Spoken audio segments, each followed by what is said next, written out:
Morning, everyone. Morning. Morning. Hope you guys had a great weekend.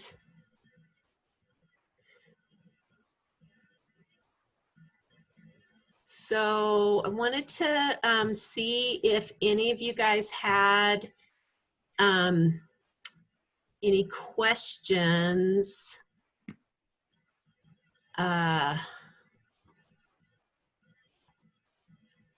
about really anything, but primarily about homework 2 or quiz 2. Could we go over quiz 2 because I didn't do too hot on it. And I You didn't just do wanted too to hot see on what? quiz 2. Homework 2? Quiz 2. Quiz 2? Yeah, I just want to see what I did wrong. Okay, so you want me to go over quiz 2? Yes, please. Okay.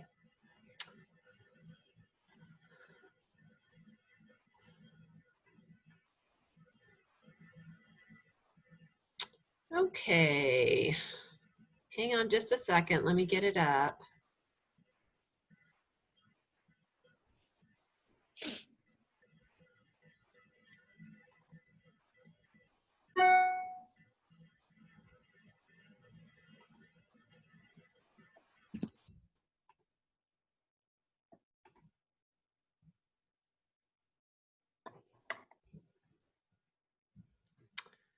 Okay.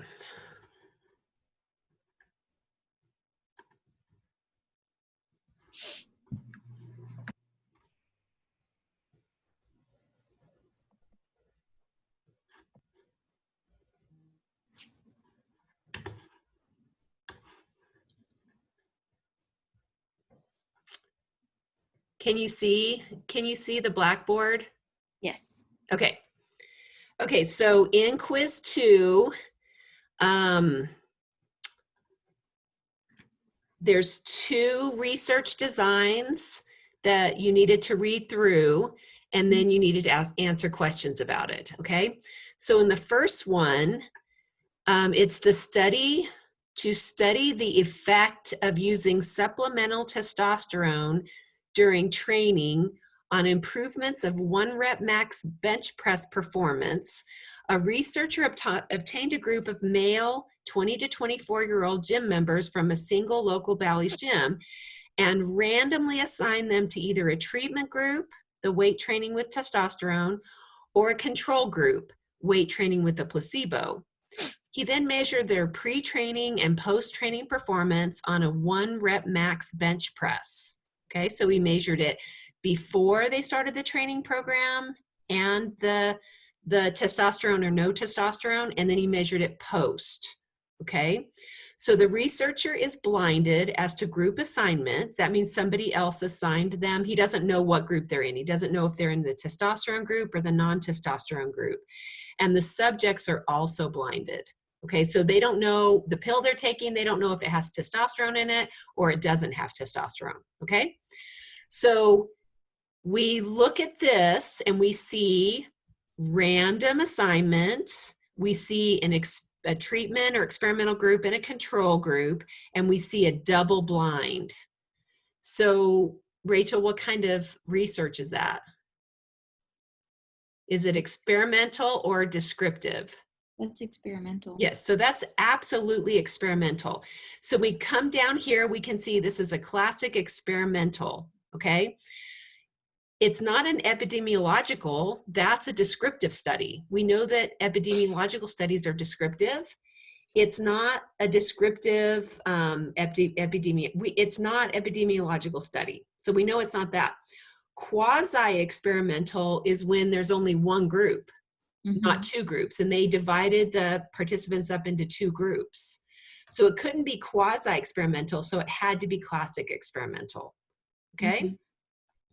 And the study, okay? So if you've got a experimental group and a control group, and you have pre and post, you know that that's going to be a mixed model because they're going to do a between. They're going to look at the pre to post, I'm sorry, a between. They're going to look at the experimental versus the control. Mhm. And then also within, they're going to look at pre to post. So they're going to do a between and a within. Okay. So if you only had one group, if it was quasi-experimental and you were just doing pre and post, you would just be doing a within. Okay. Okay. A dependent within. It's just dependent on pre to post. Okay. If you were looking at two separate groups at pre, just to see if they're different, or two separate groups at post, just to see if they're different, that's between two groups. Okay. So in a classic experimental, they're going to be doing all of those assessments. Okay, they're going to be doing the between and the within. So that's a mixed model, a Okay. combination of between and within research design. Do you guys understand that? It's really important that you understand that concept because it's going to keep coming back up over and over and over again. So if you don't understand it, this is the time to ask. So I guess I'm just kind of confused about the between then. Yeah. So let me hang on just a second. I'm going to stop sharing for just a second, and I'm going to share a whiteboard just so I can kind of show you.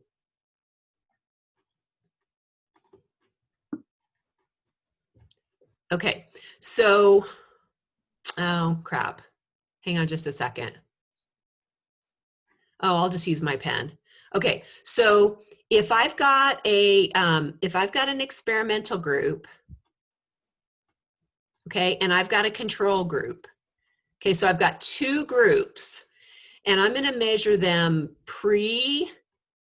Okay, so I'm going to measure their strength pre, and then I'm going to measure their strength post.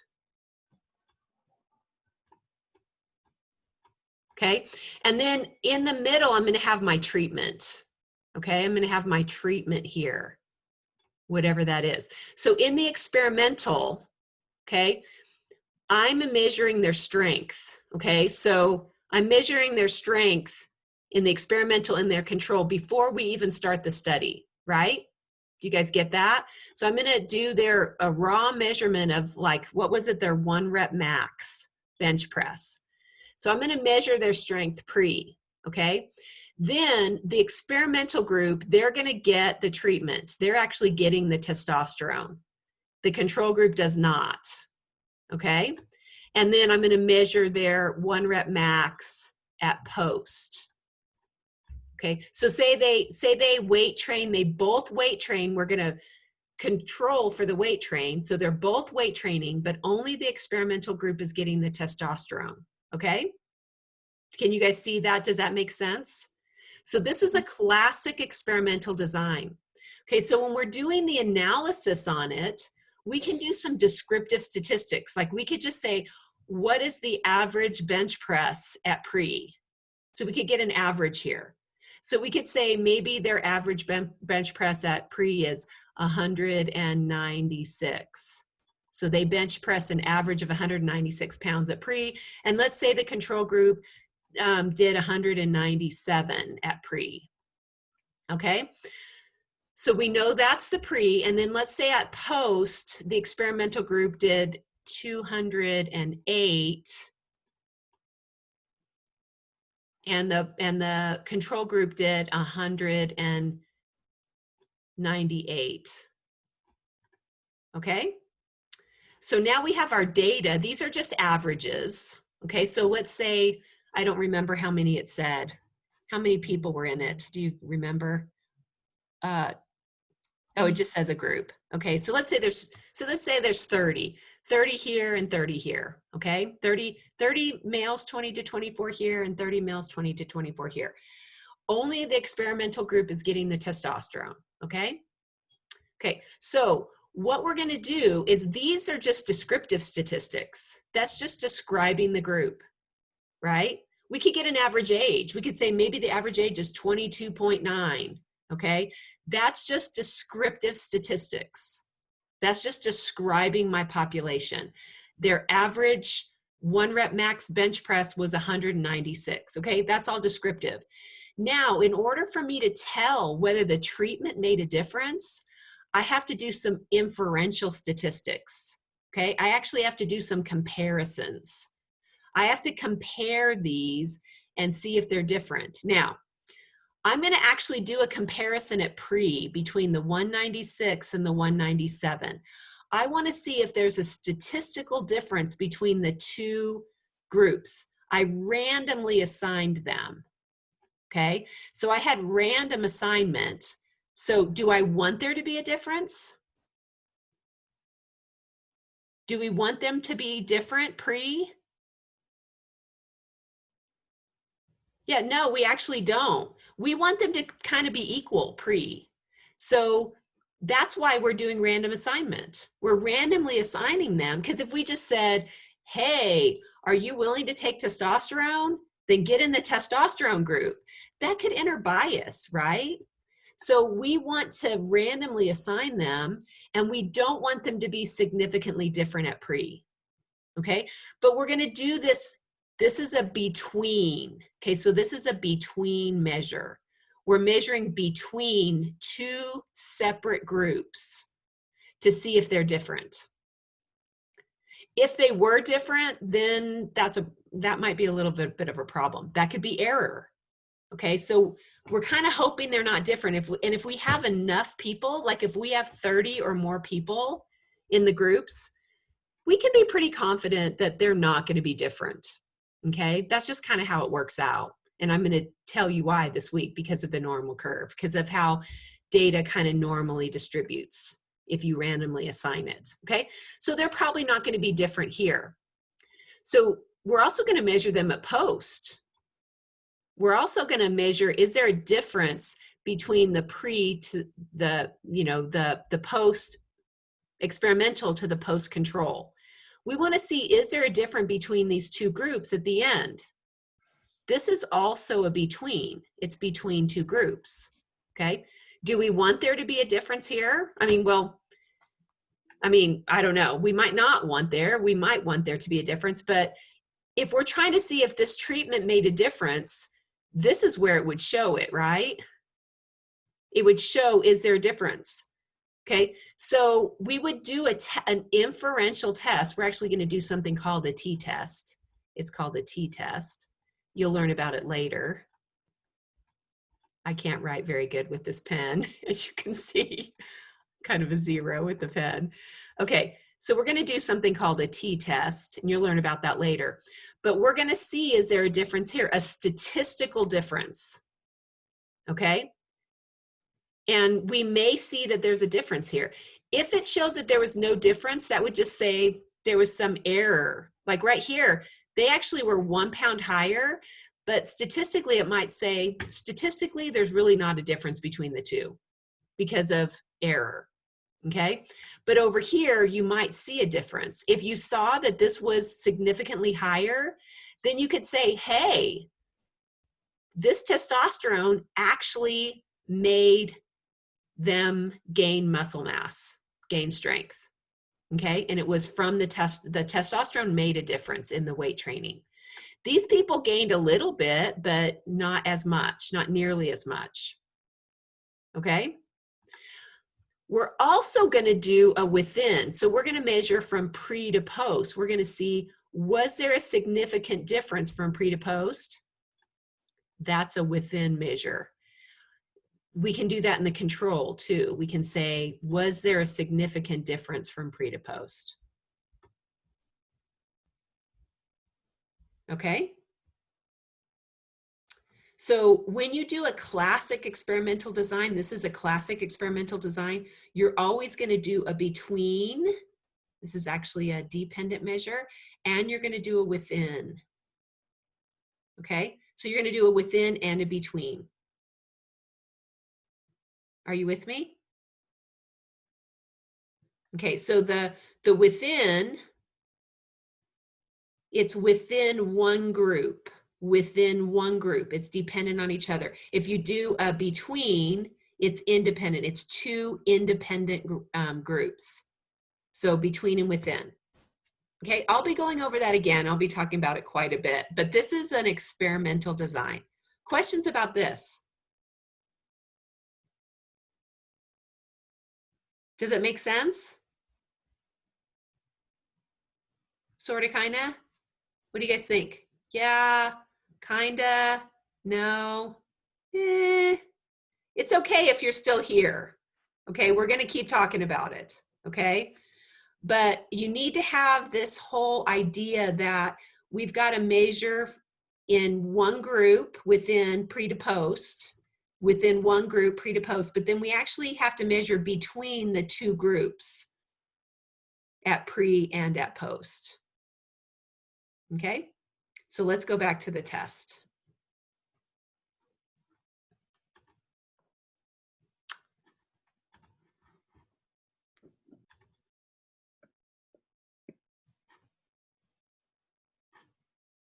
Okay, so can you see it?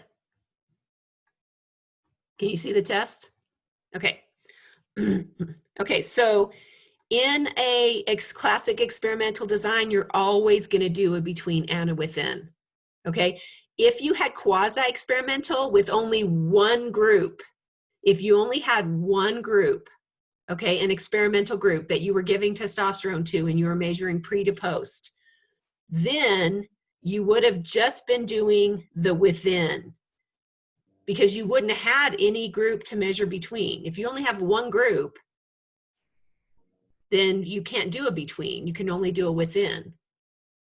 You can only do a between if there's two or more groups. Okay?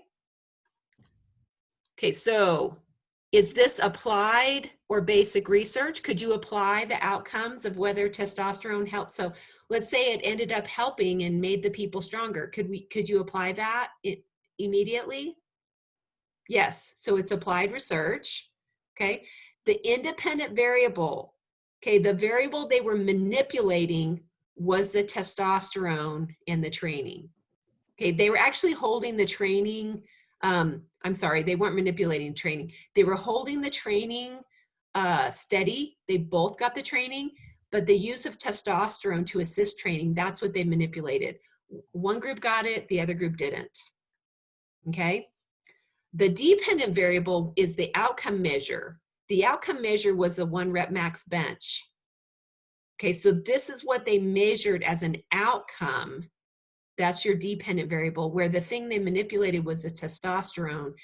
That's your independent variable. And the variable they held steady, I didn't ask you that, but the variable that they had held steady was the training. They both got the training. Okay. The factor that most affected the internal validity of the study, okay, so remember, internal validity is how tight is the study? Is it an experimental design? Does it get rid of all of the error or as much error as possible? So that would be random assignment, control group, treatment group, and then this also had blinding. So this is a very strong study design. It's a classic experimental, very strong. It has random assignment and it's got a control and treatment group. It also has a double blinding, which makes it a strong group, okay? The factor that most affects the external validity, this would be your sampling, how many people you got. Did you do that random assignment with a large number of group, okay? So the sampling method. Okay, so you might have said, again, random assignment to the control and treatment, but that's more internal validity. External validity is actually sampling. How many people did you get? How many people did you sample? Okay, that would most affect your external validity. The more people you sample, the better off you're going to be. Okay, the more people you sample, the more your external validity, the stronger your external validity. Okay, so which of the following is most likely to be true regarding this first study? It has strong internal validity. Okay, it has really strong internal validity. We don't know as much about the external validity because I didn't even tell you how many people were sampled. If I would have said it was 50 people for each group, then it would have strong external validity, but I didn't tell you. So you can't really say that until you know about the sampling. Okay. Okay, so now we're on the, okay, so Rachel, any questions about that or anyone else? Does that make sense? Are you getting it? Yeah, I'm kind of seeing where I messed up on the questions. Okay. But Okay, I so would, let's move on to the next one. Okay, so the second one, this was, this research design was to examine the relationship between drinking wine and cancer in US citizens, okay? So again, when we look just at the title, when we look at effect of using testosterone during training improvements, right from that title, I can already tell, hey, this is probably experimental, right? Because it's got effect. It looks like they're manipulating something. Then when I got down and I saw the random assignment, the blinding, the control group, I know that's experimental. But when I get down here, they're not looking at differences. They're not looking at the difference between control group and experimental group. In this second study, they're looking at relationships. Okay, so when I think about relationships, that's going to be more likely a descriptive study. Okay, so remember, experimental usually looks at differences, and descriptive looks more at relationships or correlations. Okay, so they're looking at the relationship between drinking wine and cancer. He has unlimited future access to the medical records from a group, a Harvard alumni group. These records will include data for the graduates on occurrence of cancer and their wine consumption over the next 20 years. Okay, he divides the subjects into 3 groups. These are 3 existing groups: people that consume moderately, excessively, or not at all. Okay, so does he randomly assign them? No, he just finds out based on like a survey, do they consume alcohol, yes or no, and then how much do they consume, regularly or not regularly. Okay, so like moderately, not that much, or excessively, or they don't drink. Okay, or they don't drink wine. And then he compares the rates for cancer for each group over time. Okay, so he is doing some comparisons, but these are looking for relationships, not necessarily differences. Okay, so right off the bat, let's go down to that question. Let me get back down. Okay, so here we are on question 9. So is this going to be experimental or descriptive? Well, we know it's descriptive because it's talking about relationships. It didn't say anything about random assignment. It didn't say anything about a control group. It didn't say anything about manipulating a variable. They're looking at the variable at different levels, but they're not assigning it, right? They're not assigning people to the groups and manipulating it and trying to like randomly assign them. So there's 3 different groups that they assign how much they drink. That would be more experimental. This is not assigned. This is just saying, we're going to watch you over time based on what you choose to do. Okay. So that's descriptive. Okay. So what is this study an example of? Well, it's a longitudinal epidemiological study. It's looking at cancer and it's looking at over time. A cross-sectional would be if they just looked at that group right at that moment in time. Okay, that would be a cross-sectional. A clinical trial would be if they like would assign certain levels of a drug or something. Okay, that would be a clinical trial. A case study would just be one person, right? Just one person that they're going to follow over time. Okay, so this is absolutely a longitudinal epidemiological study. Okay, with quantitative data, they're still looking at the number of drinks someone has, and then they're looking at their cancer occurrence. Okay. So questions about that descriptive study? Nope. Can't think of any? Okay. Okay, what about the homework? Did you guys do okay on the homework? Anybody want to go over the homework? Rachel, you're muted. I'm trying to pull it up, so just hold on. My computer's kind of being wonky after I look at a quiz.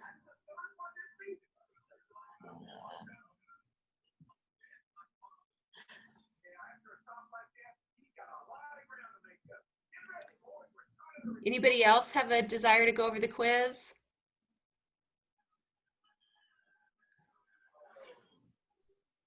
Okay, I think the quiz was very similar to a lot of the stuff in the homework.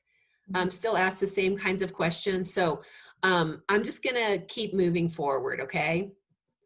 Okay, so today we're gonna be moving on to lecture 4. I wanna remind you that your homework 3 and your quiz 3 is due by the end of the day. So any questions about any of the stuff with the technology or any of the stuff with manipulating the data in Excel or sorting or finding averages or weighting? Any questions about any of that? Nope. Okay, awesome. So if you haven't already done the homework or the quiz, make sure, I think a lot of you have done it already, but if you haven't done it yet, make sure you get in there and you get that done, okay? And then we'll go over that on tomorrow. I'll go over that tomorrow because it's due by the end of the day, and then that way everybody will be done and I can go over that and see if you guys have any questions or there's anything we need to shift. The video for Thursday's lecture where we went over the Excel portion, that's up, right? Yes. Okay. Yeah, that's up. I just posted it. So I thought I had posted it on Friday, but it didn't go, I don't know, Blackboard it didn't go through. Sorry, I Okay. didn't check that. So I posted it this morning. So let me know if there's any trouble with the link or anything. Okay. Okay. Okay, so we're gonna move on to the next, to the lecture 4. Professor Faust, can you hear me? Yes.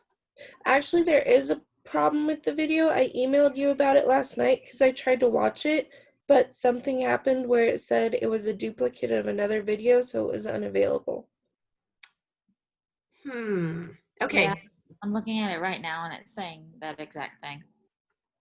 Okay, so I will try to get on there right when, let me write myself a note or I'll forget. Okay, so I'll get on there right when we get off and make sure it's working properly. Okay, so I need to put Thursday's lecture up.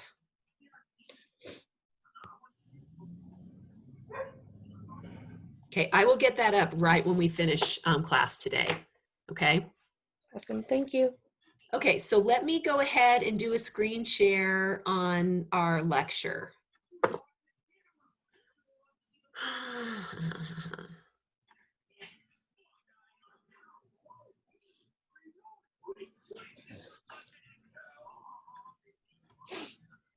Okay, so can you guys see the lecture?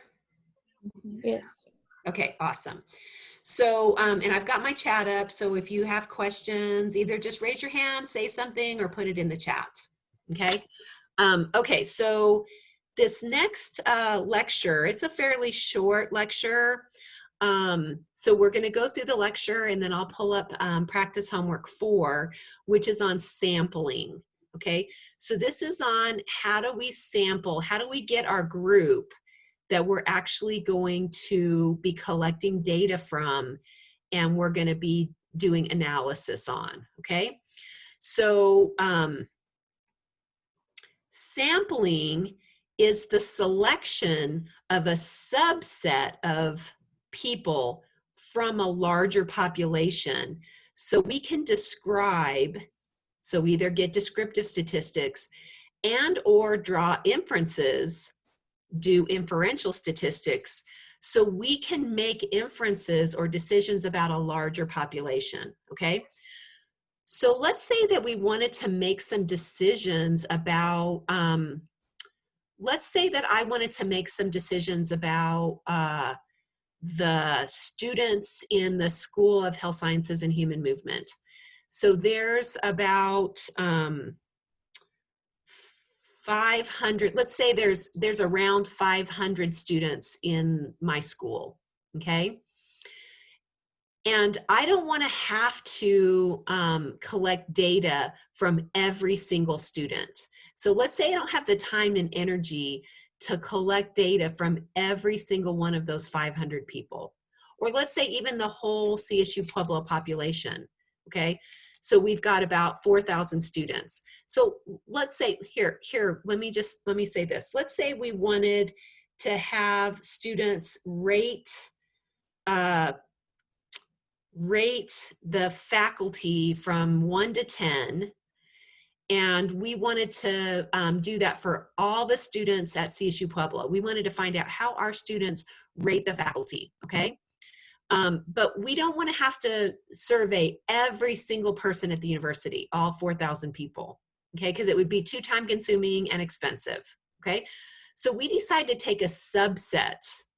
We decide to take a sample of the entire population of CSU Pueblo students, because we're going to use a subset, okay? This is a sample.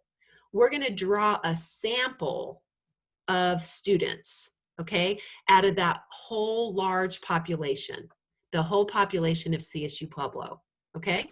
So what the sample does is we pull that subset because due to costs or sheer numbers or just the impossibility of measuring every single person, we're going to pull a subset, okay? So we can do that, especially if we do it randomly. So if we pull a random subset, we can still feel pretty confident that we're going to get accurate data that doesn't have a lot of error in it, okay? So that's what a sample is. It's a subset of a larger population. So we can describe, pull some descriptive statistics, or we can make inferences, run some inferential statistics, and make some decisions, okay? So there are different ways that we can pull samples, and we know that sampling is extremely important for external validity. We talked about this on Thursday, okay? So the larger our sample, the better our external validity. Okay, so sampling is critical. How we sample, how we pull that subset is critical for our external validity. Okay, so the larger the subset, the better. And if we can pull it randomly, the better. Okay, so if we can actually pull that subset randomly, that's going to help us have better external validity.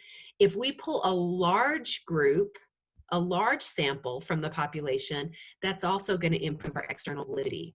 Okay, so external validity is the way we can generalize. So if we pull that sample and we want to generalize to the whole CSU Pueblo population, we need to pull that sample in an appropriate way, and we have to pull a big enough sample for us to feel confident about the data, okay?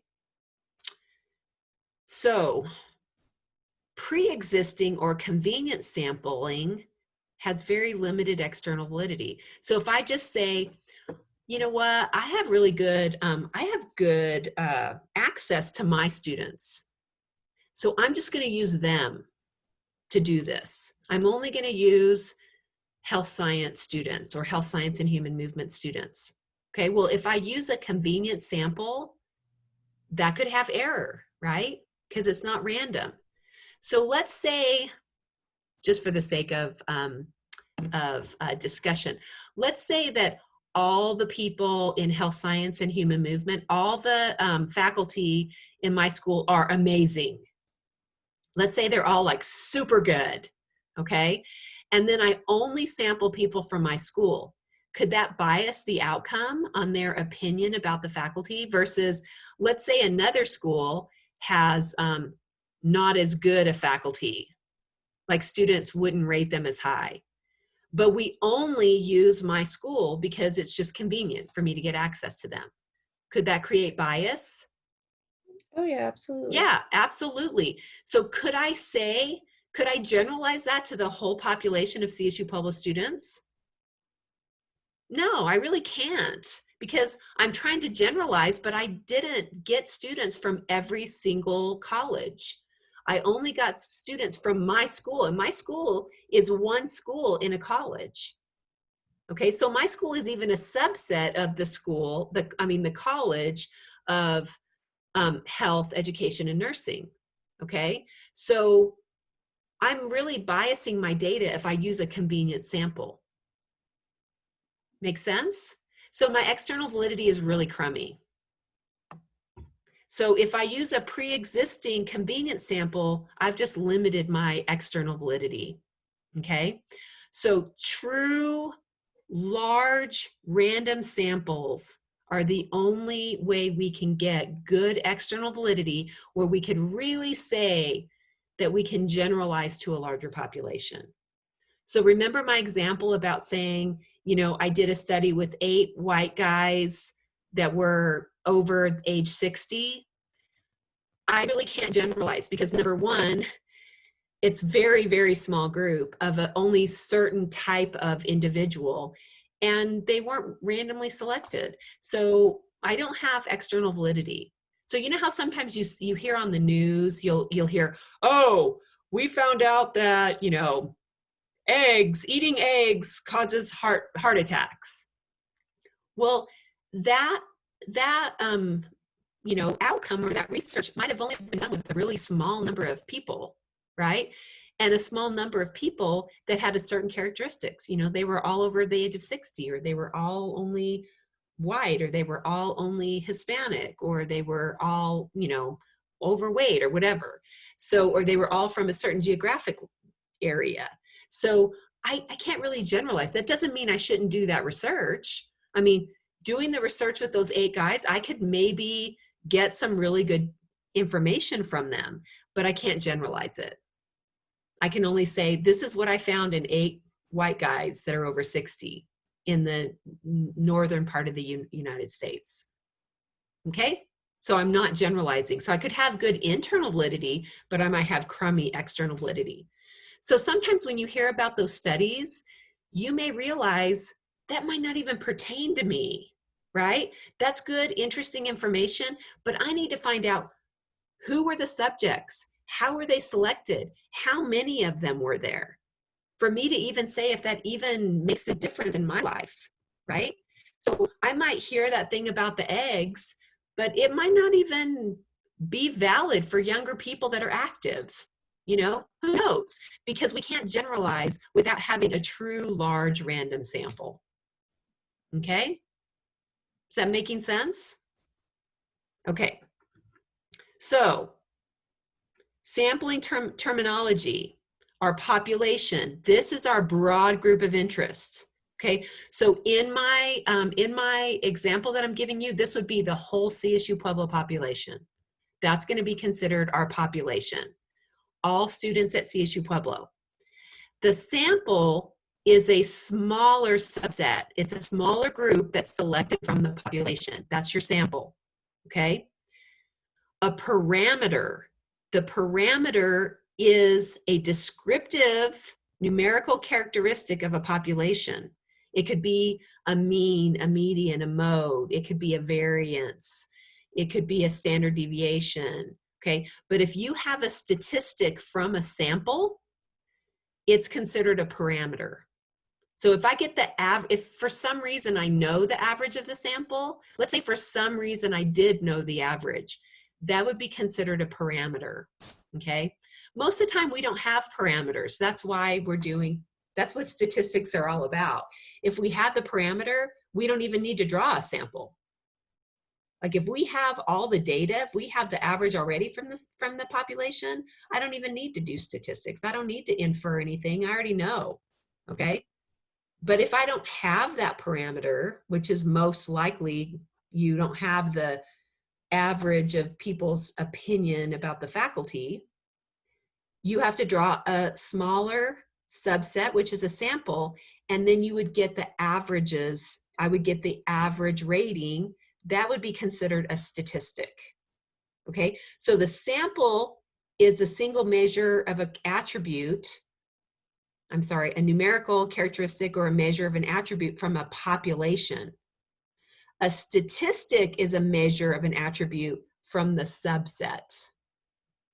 Okay, so I could get the average of the sample, okay, the mean of the sample, and that would be considered a statistic.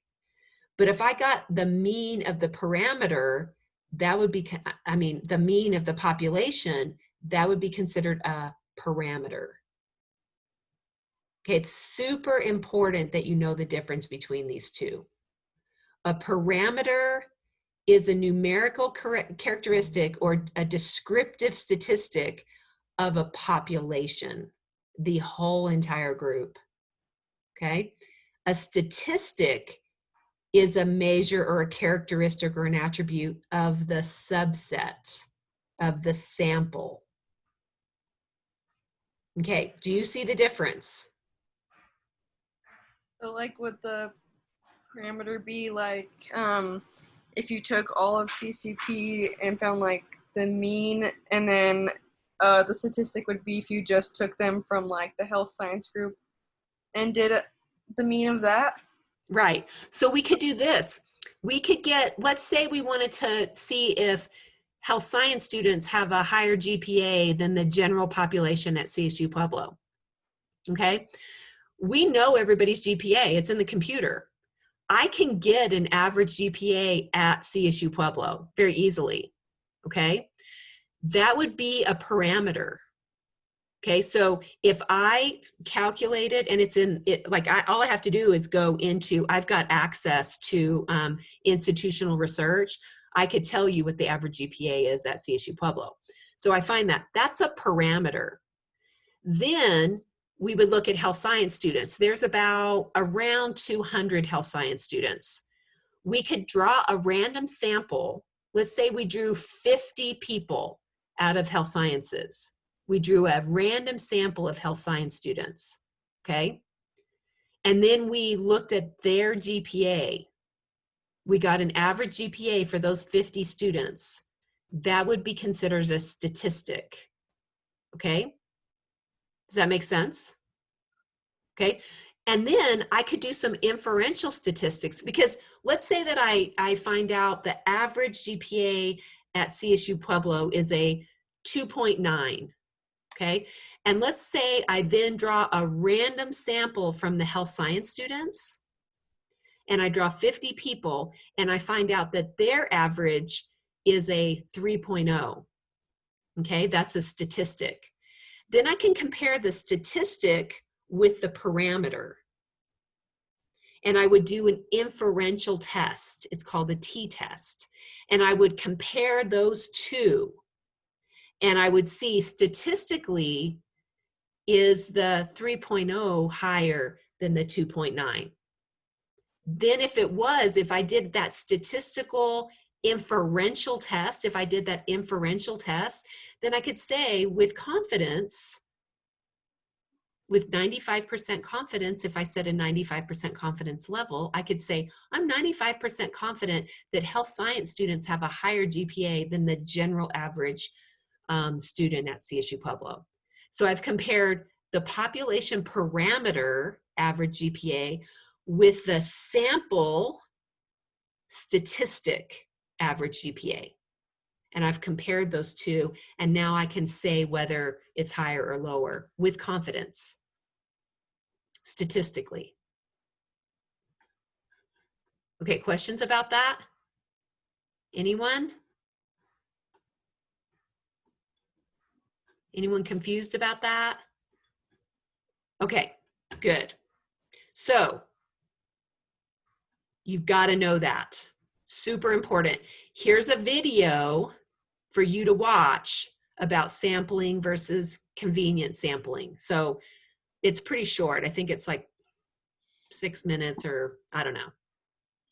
It's not a super long video, but this is a good video to watch. It kind of talks to you a little bit about, again, these basic definitions of sampling. It'll give it to you from another perspective. So I would watch that at your leisure. Okay. So let's talk about randomizing a sample, because we want to randomize. It's valuable and important for us to do a random assignment, a random selection. Okay. Because if we do randomizing, then we know it's going to improve our internal and our external validity. It's going to remove bias, or at least lessen the bias. Okay, so that's really valuable for us to lessen the bias. Okay, so for the sample to be most effective in representing the population from which it's drawn, each member of the population must have an equal chance of appearing in the sample. That's what a random sample is. A random sample is that each member of the population had an equal chance of being chosen. Okay? Now, when we do research, a lot of times it's hard to do random sampling. Okay, because a lot of times we end up using an existing sample. That just happens. Okay? A lot of times we end up using convenient samples, but we can, in experimental research, we can end up randomly assigning them to 2 groups. So that would introduce some randomization. Okay, so that does help. Like that first thing we talked about on the quiz, we talked about they just got 20 to 24-year-old people at Bally's. That was a convenient sample. That wasn't a random sample of 20 to 24-year-olds. That was a group of 60 people at Bally's that agreed to do the research. So that's a convenient sample. But then they did randomly assign those individuals to 2 groups, an experimental group and a control group. So they did, it was helpful. They were able to increase some randomization there, but it wasn't a randomly selected sample. Okay. So a lot of times in applied research that's being done in the field, it's hard to get a true random sample. Okay. Sometimes it does, we can do better with descriptive research because we can randomly sample out of our population. For instance, when I did my doctoral research, I did it on loneliness and sexual behavior. So does loneliness, is there a relationship between people that are lonely and risky sexual behavior? Okay, so my population was students that lived on campus. Okay, and so I went to Texas A&M University. At that point in time, it's even bigger now. There was like 45,000 students that went to school there. Now there's like 65,000 students that go to school there. But at the time that I went to school there, 10,000 people lived on campus. Okay, so that was my population, students that lived on campus, 10,000 people. I was able to randomly select 1,000 people that I was going to survey. Okay, so I did a true random selection of 1,000 people out of 10,000. Okay, so I could do that. I could randomly select those people and then send them my survey. Okay, so that was a true random sample. So you can do it's easier to do a true random sample with descriptive research. Okay. Once a population is defined and accessible, then you can use randomization procedures to select your members, okay? When you use one of these procedures, sampling is amazingly accurate. Using a random sample, if you do these types that I'm about to describe to you, it's amazingly accurate. It actually works mathematically. Okay, so if you can do a random selection, it will reduce bias in your research a ton. Okay, so it will reduce error and bias if you can get a true random sample. Okay, So the types of sampling that can be done, we're going to be talking about 3 different types of random sampling. So, well, it's actually 4 types, because you can do just a basic random sample. And this is where there's a subset of your population that's used through these procedures, and everybody has an equal chance of being chosen, okay?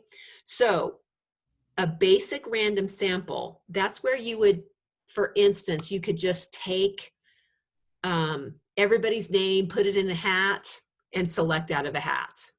Okay, so that would be a true random selection. So let's say we've got 200 people in the school of, you have 200 health science majors. Okay, so we've got 200 health science majors. I could put every single one of their names in a hat, and then I can go in there and I can pull a name out, and I could be like, oh, okay, whoever, right? I've got that person. Here's my first person in my sample. Here's my first subject. I write their name down. Now I have to throw their name back in, right? Because if I take their name out, now there's less of a chance that people are going to get chosen, right? Because I've taken that. I mean, it changes the odds. I'm sorry, an easier chance they're going to get chosen. So I've got to throw that name back in. Pick another name. What if I picked the same exact person again? What would I do? Just throw it back in, right? I've already got them. I just throw it back in. Pick another name. And I could do that. I could pick 50 people out of the hat. Okay, that's a true random sample. Okay, now let's say I'm trying to choose 1,000 people. I'm not going to want to get 1,000 names, put them in a hat, pull it out. That's very time consuming. I can use what's called a list of random numbers, but now I can just ask the computer to draw it. Okay, so when I was doing my doctorate, the computers wouldn't draw a list of random numbers. They didn't have that capability. So I had to use a list of random numbers. So if you have your textbook, which I don't have one here, but if you have your textbook, in the back of your textbook, there's a list of random numbers. Okay, it's just a list of randomly selected numbers. And that's what I use to do my research, okay? So I had the list of random numbers, and I had 10,000 people. So I just went from 5 digits, and I just looked at the first 5 digits, okay? Actually, I ended up using 4 digits because the 5 digits is going to be hard. So I looked at the first 4 digits and say it was like 9,200, and it was 9211. So that was number. And I had my list of 10,000 people that live on campus. I had them all numbered. So I go to person 9,112. That's my first person. Then I look at the next 4 digits. Maybe it was 0152. So that's person number 152. That's my next person. So I had to do that for 1,000 people. Okay, using the list of random numbers. But what's cool now is all you have to do is tell Excel, I want you to draw 50 random people out of this database, and it goes and draws 50 random numbers or 50 random people. Okay, so the computer will do that for you.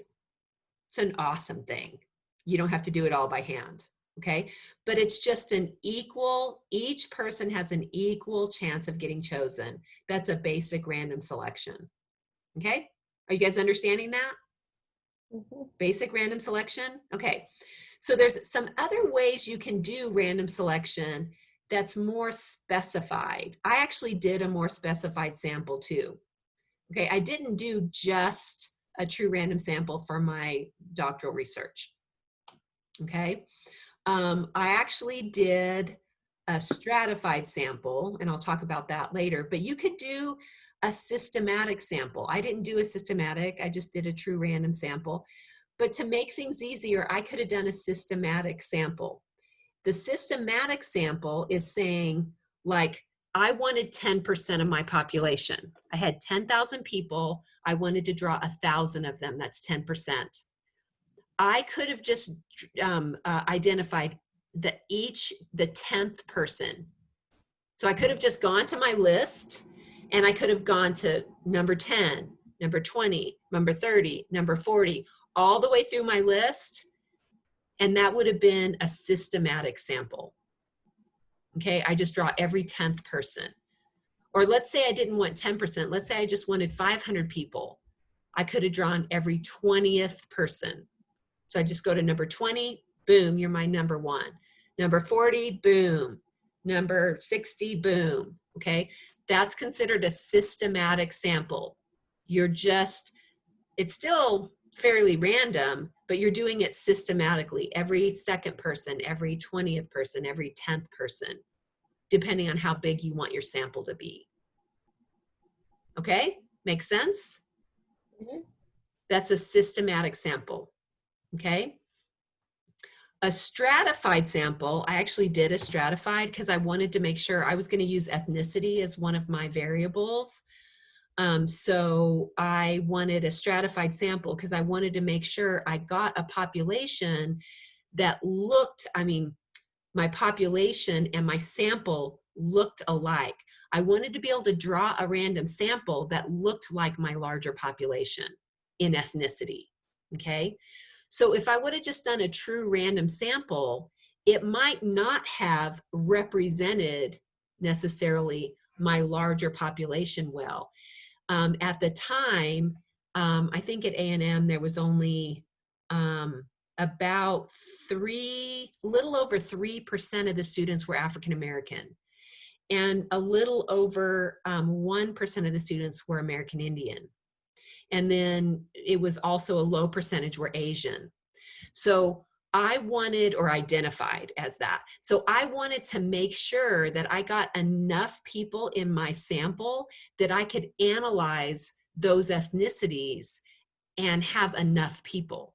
So if I did a true, let's say I did a true random sample and I didn't get enough people of American Indians or Native Americans, if I didn't get enough people that identified that way, I wouldn't be able to analyze that. Okay, so it was less than 1%, I think, were Native Americans. So then what if I didn't get that 80 people? I wouldn't be able to analyze them. Okay, so what I did was called a stratified sample. So as I was polling people, I could also see all of their characteristics. I also wanted to make sure I got the stratification with gender too. I wanted to make sure I didn't just have 50% male, 50% female. At the time, there was a slightly more females on campus. So I wanted that to represent, I wanted my sample to be representative of my population. So what I did is that as I was using my list of random numbers, I got my person number 1, 9,112. I pulled them out, I put them there, and I also knew their characteristics. So I had everything down. Well, as I got further and further into my list of 1,000 people, my sample of 1,000 people, once I got to 48% of my population was male. Once I got to that number, which was 480, right? Because I had 1,000 people. Once I got to 480 male, if my next person was a male, I just didn't use them. I just kept using the list of random numbers until I found a female. Okay, here's my next person. Here's my next person, okay? Once I got to 3.2% African-American or Black individuals, then I didn't need any more Black individuals because I wanted it to represent, right? So then if my next person was a Black individual, African-American individual, then I just wouldn't select them because I was still looking for my Native American or my Asian individuals. Okay, does that make sense? So I was stratifying my sample. I wanted my sample to be similar or have the same characteristics as my larger population. Okay, so that is a stratified sample. Okay, and then the next way is a cluster sample. Okay, this is where, okay, so now this is a little bit different. What you do for cluster samples is, let's say you have a population and then they're already in groups. Okay, so let's say at CSU Pueblo, people go into classrooms, right? They go into classrooms. So we have all these classrooms around campus. We could randomly select a classroom. Okay, so that's a cluster of people. So let me see a better example. Let's do it this way. Let's say in Pueblo, I want to do some research with third graders. Let's say I want to do research with third graders, which by the way is really hard to do in Pueblo because it's hard to get into the school districts. But I've done it. It's a lot of work, but it's hard. I want to research third graders. So I know that, let's say I know that there's 500 third graders in District 60 in Pueblo. So I've got 500 third graders at, say, 13 different schools. Okay? So if I did a true, just basic random selection, I would probably end up with kids at third graders from every single one of those 13 schools, right? If I just started drawing, if I just had a list of all the names and I just started drawing randomly out of that list, I would end up with kids from every one of those 13 schools, okay? Be a true random selection. But it might be impossible for me to be able to do data collection at 13 different schools, like 2 kids out of this class, 3 kids out of this class, 1 kid out of this class. It could be really hard just logistically. So I'm like, I don't want to do that. I don't want to do that. So I know that these third graders are in classes. I know there's 30 people or 25 people or whatever in each one of these classes, okay, at all the schools. So some schools have 2 third grade classrooms, maybe some have 3, maybe some have 1, whatever. So instead of selecting individuals, if I've got 500 third graders and let's say I want to get 60 kids, maybe what I do is I get all the classrooms and I just randomly select 3 classrooms. Okay, is that making sense? Let's say I've got 13, or let's say I've got 15 classrooms to choose from. I'm just going to randomly select 3 of them or 4 of them. That would be considered a cluster sample. So I'm still randomly getting third graders, but I'm getting them in a cluster. So now instead of having to go to every single school and every single classroom, I just have to go to those 4 randomly selected classrooms. That's a cluster sample. Make sense? Or I could have randomly selected schools. If I had 13 schools, let's say I just randomly select 2 of the schools and then I just use their third graders. Okay, that's a cluster sample. And then a convenience sample, we already talked about that. That's just a group that's already intact that I have access to and I just use them. Or that could also be if I said, hey, I want to do this research, and I just put a sign up in the class, out in the hallway, and I say, hey, I'm going to do some research on strength training and testosterone use. Do you want to be in my study? That's a convenient sample. Those are self-selected. Or let's say maybe I get 5 people and then I say, hey, can you ask all your friends? That's considered a snowball convenience sample, where I get maybe 10 and then they each get 2 more. I get their friends. Okay, that's just a snowball sample, but it's convenience. It's not random. These are probably people that are going to be interested in weight training, which could maybe bias the data. Okay, so it's not a random selection. So just a real quick overview. Random selection is everybody has an equal chance of being chosen, It's vital for external validity. So a true large random sample is the only way you can really generalize to a larger population. A sample is a subset of a population, okay? And if I draw descriptive statistics from the population, it's called a parameter. If I draw descriptive characteristics from the sample, it's called a statistic, okay? There are different ways that I can sample, or there are different types of sample. There's just the true random sample where everybody has the same chance of being chosen, okay? Usually from a list of random numbers or from a computer-rated generated list.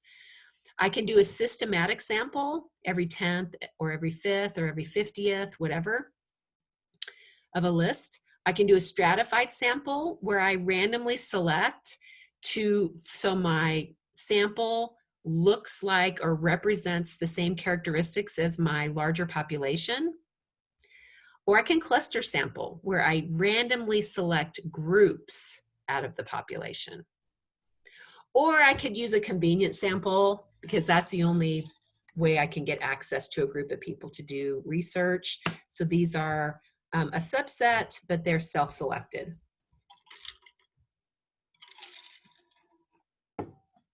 Any questions?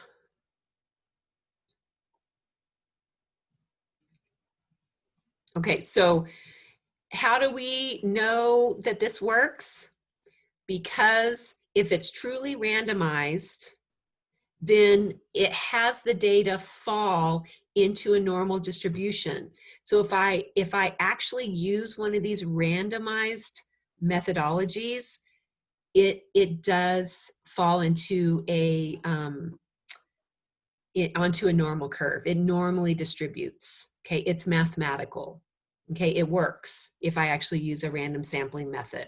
Okay, but I have to have enough sample size. So if it's super small, it's not going to be accurate. Okay, it has to be random and it has to be large enough that it will fall into that normal distribution. Okay, so depending on the level of accuracy that you need, the methods that you're using, we know that there's a certain number of individuals that we need in our sample.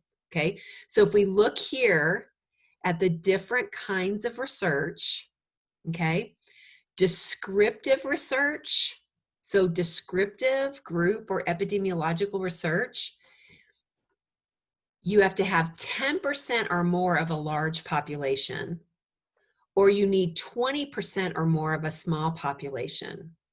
A small population is considered less than 150 people. So if your population is less than 150 people, that's considered a small population.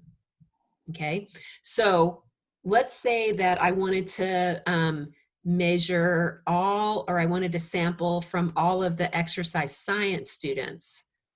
Well, right now, the exercise science population is right under 150. Okay, so I would have to, let's say it's 140. Let's say I have 140 students that are in the exercise science degree. How many people would I need in a sample?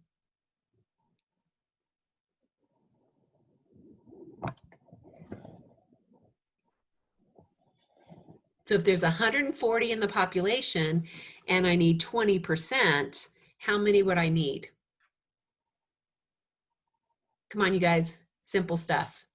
28. More than 150. Right, 28, you'd need 20%. So you multiply 140 by 0.2, 28 people, okay?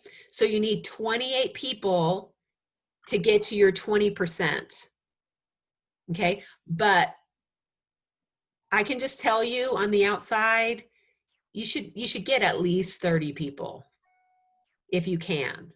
But there's sometimes, like if you had a population of over 100 or just 100, you might have a hard time getting 30 people. You might end up just with that 20% or 20 people. But it hurts your external validity.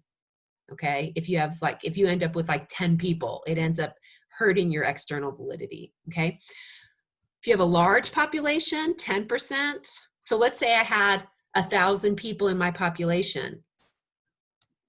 How many people do I need in my sample? Get outside. I'm in class. No.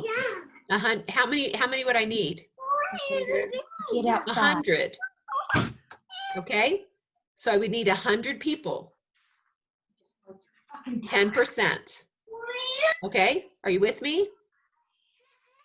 Okay, so you're going to have to know that, like on a quiz, I might say your population has 500 people. I guess you want it to stay broken. Okay, what does your sample size have to have? Can you repeat that? Hey, Rachel, can you mute? Hey, Rachel Rummage, can you mute your microphone? Sorry. Okay, so Rachel, did you have a question? Okay, so if I said you have 500 people in your population, how many people would you need in your sample size? 10%? Yeah, and how many people would that be? 50. Correct. Okay. What if you had 150? I guess that's kind of hard because it's right on the edge. What if you had 120 people in your sample? How many would you, I mean, in your population? How many would you need in your sample? 20% at 24 people? 24 people. Okay, so you're going to have to calculate that. I'm going to tell you what your population is. You're going to, for descriptive research, you're going to tell me what your sample size would need to be. Okay, so you need to know if it's over 150, you take 10%. If it's under 150, you take 20%. Okay? If the sample size is too small, it's just really hard to infer anything. Okay? And like I said, it's really good to have, if you can have 30 people, it's really great. At least 20. If you go much under 20, it's hard to do any analysis. Okay? If you're doing a correlation, you've got to have 30 people to do a correlation. Okay? And so that's why if you think about descriptive research, it mainly uses correlation. You want to have 30 or more people if you can. Okay? If you're doing experimental research, you want to have 15 to 30 members per group. 15 is really the low end. If you can have closer to 30 or more, you're going to have better data, better outcomes, better inferential outcomes. And then on quasi-experimental, where you don't have a control group, you absolutely need to have 30 people. If you don't have a control group or randomization, you absolutely need to have 30 people or more, okay, for each group, for your experimental group. Okay? So you need to know these numbers. You just have to memorize them. Okay? So if I ask you, hey, you've got an experimental design, how many people need to be in each group? You need to know 15 to 30 or more. Okay? Oh, you have quasi-experimental. How many people do you need in a group? At least 30 or more. Oh, you're doing correlation. At least 30 or more. Okay? Small group, at least 20%. Large group, at least 10%. Okay, you just need to know those for your sample. Okay, this will assure that you can do some inferential statistics. Okay, if you don't have those numbers, it's really, I mean, you really probably have too much error, not enough ability to have enough data for it to distribute correctly for you to see the distribution for that group. You really can't see it. And so it's not as accurate to do statistical analysis with super small groups. Okay? Make sense? Questions? Okay, so that's lecture 4, sampling. How do you get your samples from your population You know, so make sure you're familiar with parameters, statistic, what random sampling is, you know, external validity, the different types of sampling, and then the numbers you need for accuracy. Okay, so those are the things you're going to see on the quiz and the quizzes, or the quiz, and then now we can talk about the homework. Okay, so I'm going to move on. Why don't we stand up, take a stretch, bathroom break if you guys need it. So it's 11:45. So let's just take a few minutes if you guys need a break. If not, you can just hang. But it might be good to stand up and kind of stretch. So we'll let's just say we'll be back by 11:50, and I'll start again with the homework. So stand up, stretch, get your stretch on. Come on, you guys.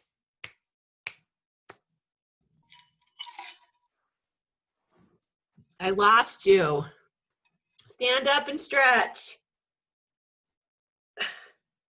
I lost you guys. I was standing up and stretching, and I was like, come on, stand up. And then I realized that you were just all still. I guess my internet kicked me off for a second.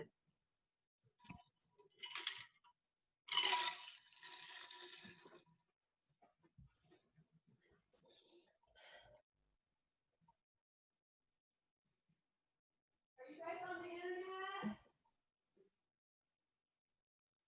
Okay. I just need a little bit longer. Okay, I'm just saying.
Okay, so I'm pulling up practice homework 4.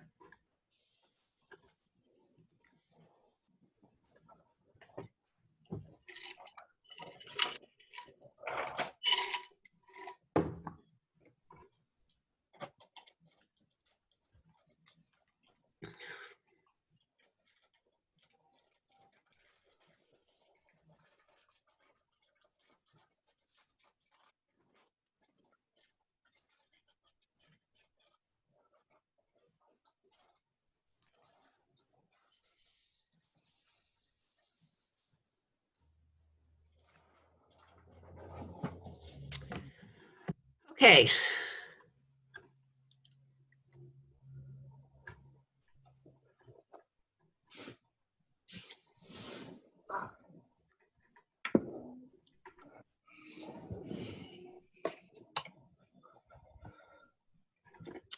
Okay, so in practice homework 4,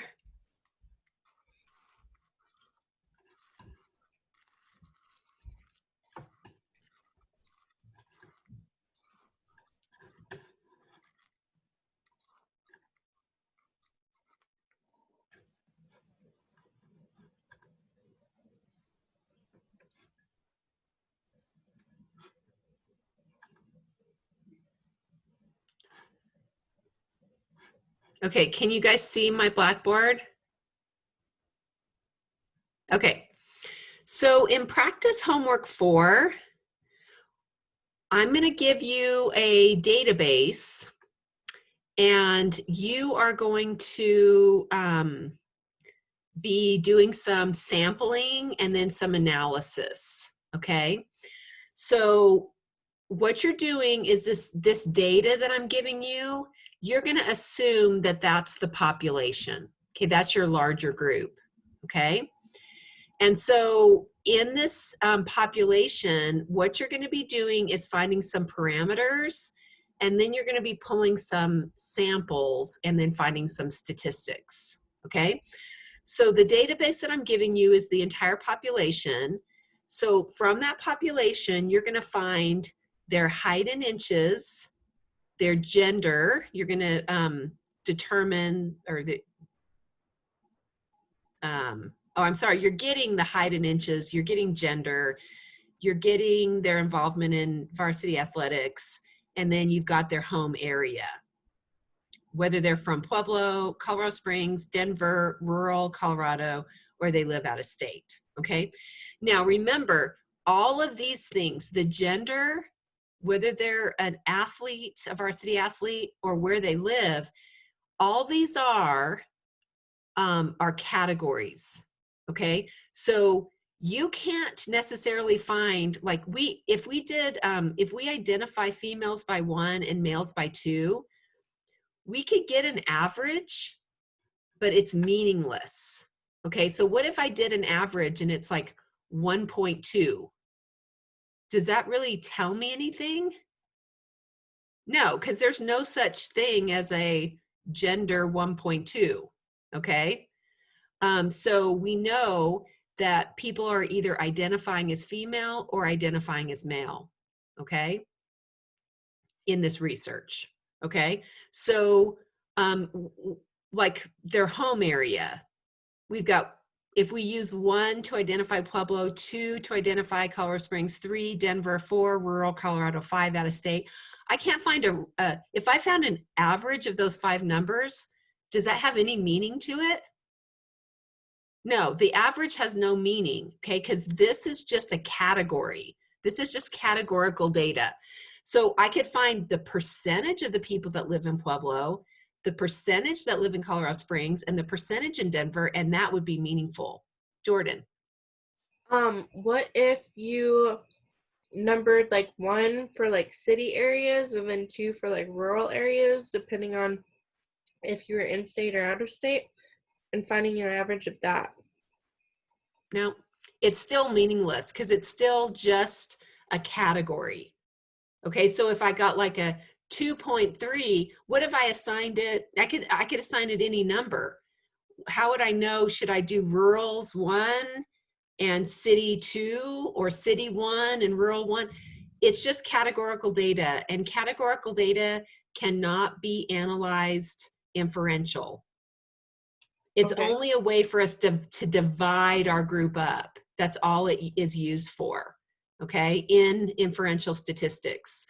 So I could very well just give this a P, a C, a D, an R, and an O, and it would mean the same thing, okay? Because I cannot use these numbers like yes or no. I can't really use those numbers. They're meaningless.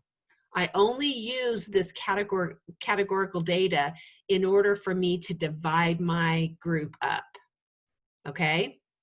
So you just need to be really clear that you don't use these numbers to get averages.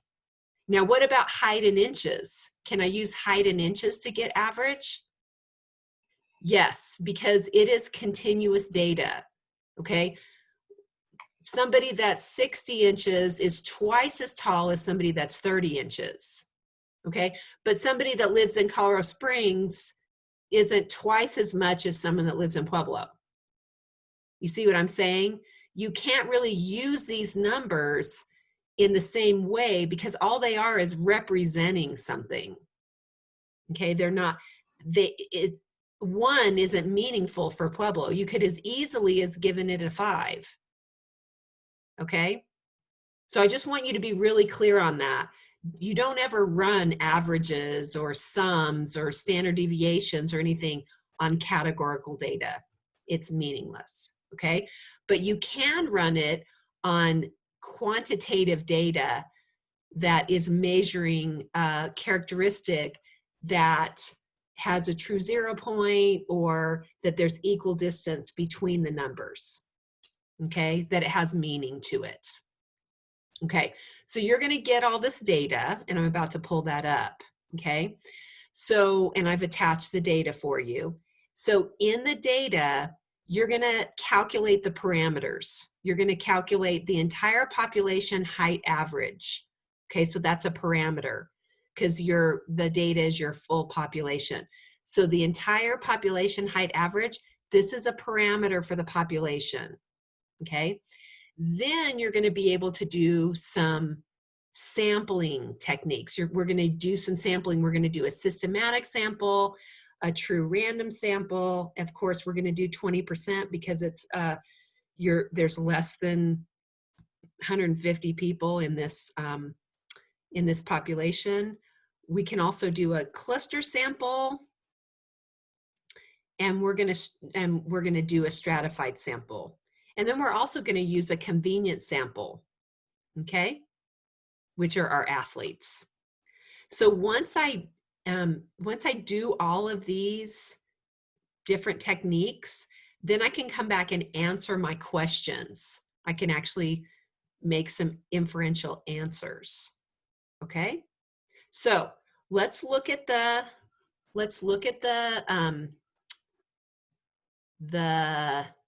data. So let me get this up. I'm going to stop sharing, and I'm going to pull up the, oops. I'm going to pull up the data. Okay, hang on just a second so I can get it back up.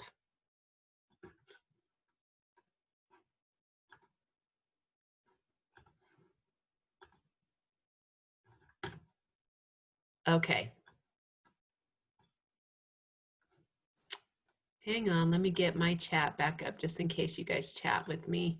Okay, so can you guys see the Excel now? Okay, so here's our sample. I'm sorry. Here's our data. So this is the population. So this is the whole population. We've got 47, 645. So we've got like 44 people in this population, okay? So we've got their gender. So here's their gender. They're either male or female. The ones are males, the twos are females, but I could have just used M and F too, because we're not going to use this to do any averages or anything. Here's their height in inches. This is the one thing we can actually get some descriptive statistics on or use for inferences, okay? The athletes, yes or no. So the ones are the athletes, the two are the non-athletes, and then their area of residence, okay? So the first thing it asked us to do was find the average, the parameter, average of the population. So we're going to go down here to the bottom, and we're going to do an average, okay? So I can do just the average like I showed you before, where I go to formulas, I insert the function, I go to average, it's already there, I say okay.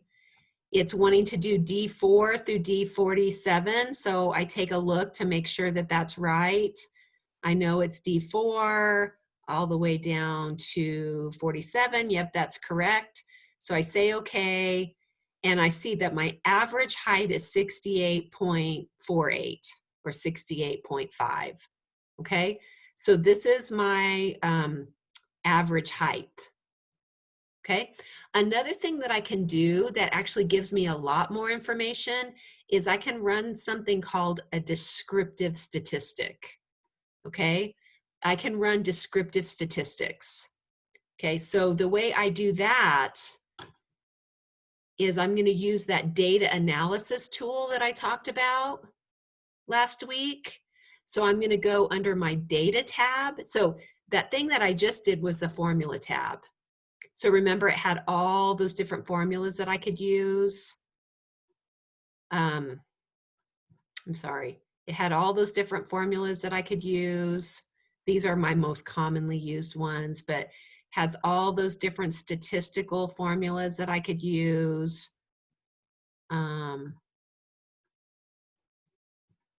Which is really awesome. Okay, but I want to try doing descriptive statistics. It's going to give me a bunch of different descriptive statistics. For this, I'm going to go to my data tab. I'm going to go to data analysis. Now, remember, if you don't have the data analysis on your Excel, you have to add it. And remember, I told you how to do that. I hope you wrote it down. You go to File, you go to Options, you go to Add-ins, you highlight the tool pack. You see down here, Excel add-ins. You say go, the tool pack is highlighted, and you say okay. And it will add this data tool pack to your Excel. Okay, so mine's already there. So I can pull it up and I can go to descriptive statistics. Descriptive statistics. Okay, I say okay. I pull my input. Okay, so remember, the only group of numbers that I can do descriptive statistics in this data set is height. All the rest of these are not meaningful, they're categorical. Okay, so I can do it on height. Now I can pull the title too, the label too. So I can grab the label, which I usually do because then it helps me when I see my output. And I'm going to pull down and I'm going to grab all of that data. Being sure, like I actually did this average down here. I don't want to grab that. That's not one of my raw data pieces. So I don't want to get that. That's going to screw my data up. Okay. I grab just the raw data. Okay. So now I've got it. It's in a column. I want to make sure it knows that it's in a column. I pulled all that data. Okay. My label was in the first row. So I'm going to go ahead and click that. Because those are words, it's not going to recognize it. It's going to tell me, if I don't say labels in the first row, it's going to go, no, I can't do this because there was some letters, okay? So I tell it it's got the label in the first row. Now, if I just were to say, okay, it would put this on a whole new sheet. And that's fine. I could pull it on a whole new sheet. I don't like to pull things on a whole new sheet because I like to look on them on this sheet 1. So I can tell it where to put it. So I can actually say that I want it to go in a certain place. Okay, so let's say I want it to go out here because my data goes just to F. I'm going to put it out here in K. So I'm going to tell it output range. I'm going to tell to put it in K1. That's where it's going to start. And then I can say, okay. Whoops, I forgot something. So now I need to tell it what I want it to do. I want it to give me some summary stats. You can also do confidence level, largest, smallest. I'm just going to run some summary stats on it.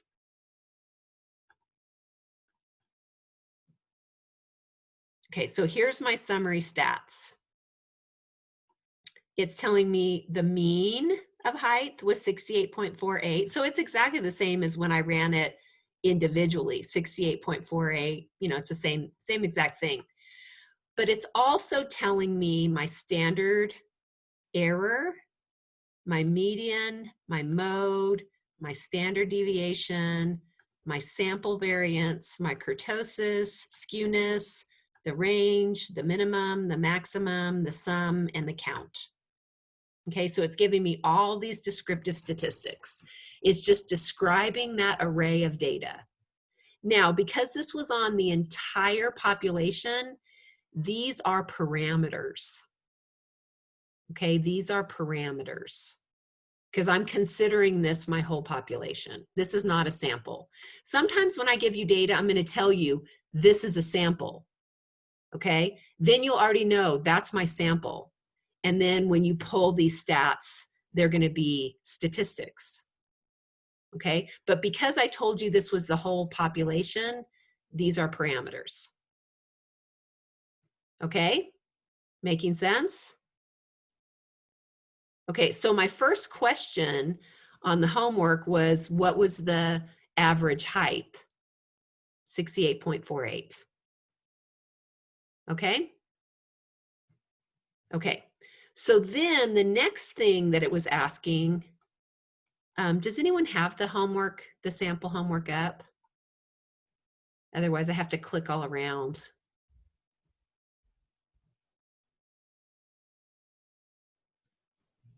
Anyone? No?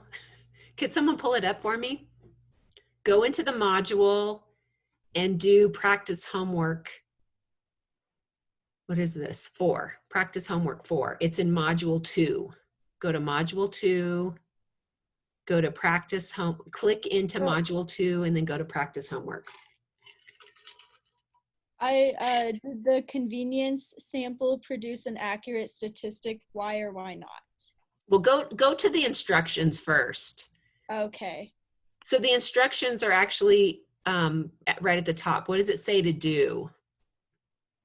It says determine the following height in inches of each student in the class, their gender, 1 is female, 2 is male, their involvement in varsity athletics at CSU Pueblo, 1 is yes, 2 is no, their home area, 1 is Pueblo area, 2 Yeah, is... okay. So drop down to the next section, Rachel. Okay. So 1 is select a systemic sample using every 5th person in the class as listed in alphabetical order using the systemic sampling technique in Excel. Okay, so the systematic sampling, what we're going to do is we're going to go to the data analysis tool, and we're going to go down to sampling. Okay, so you go to the data analysis tool, which is under the data tab. You're going to click on data analysis, and then you're going to click on sampling. Okay, and then you're going to say okay. Then your input range, again, the input range is going to be on the height in inches. Okay, so you're going to pull the height in inches. Don't pull the average if you had it down there.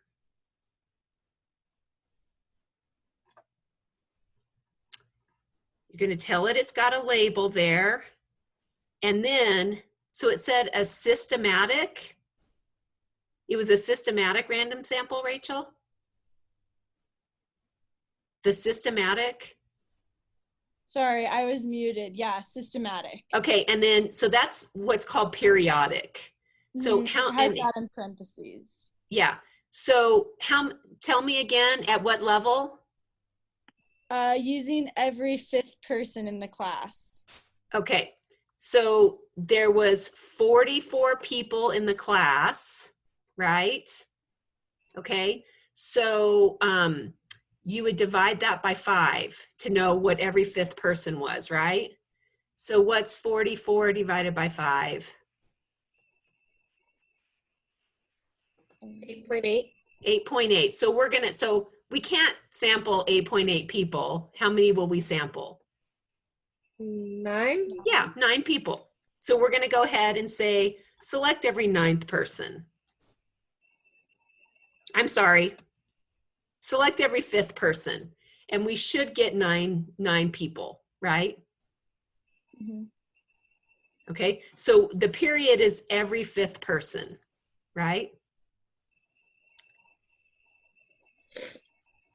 Okay, so now we can either go onto a new sheet or we can tell where to put it. I'm going to put it on the same sheet. So I'm going to go ahead and put it in M1.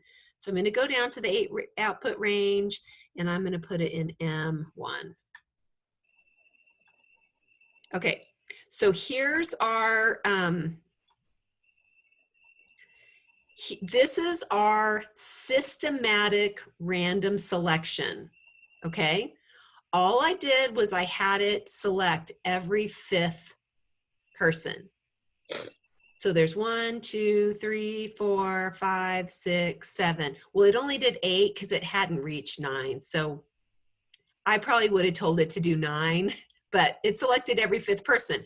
Was when it got down to the, there would have had to be 45 people for it to get that last 5th person, right? Yeah? Yeah. So it ended up only selecting 8. It selected every 5th person. It selected number 5, number 10, number 15, number 20, number 25, number 30, number 35, number 40. And then it couldn't go to 45 because there wasn't a number 45. So it selected 8 people. Okay? Make sense? So what did it say to do with this? Rachel, what did it say to do with this systematic? That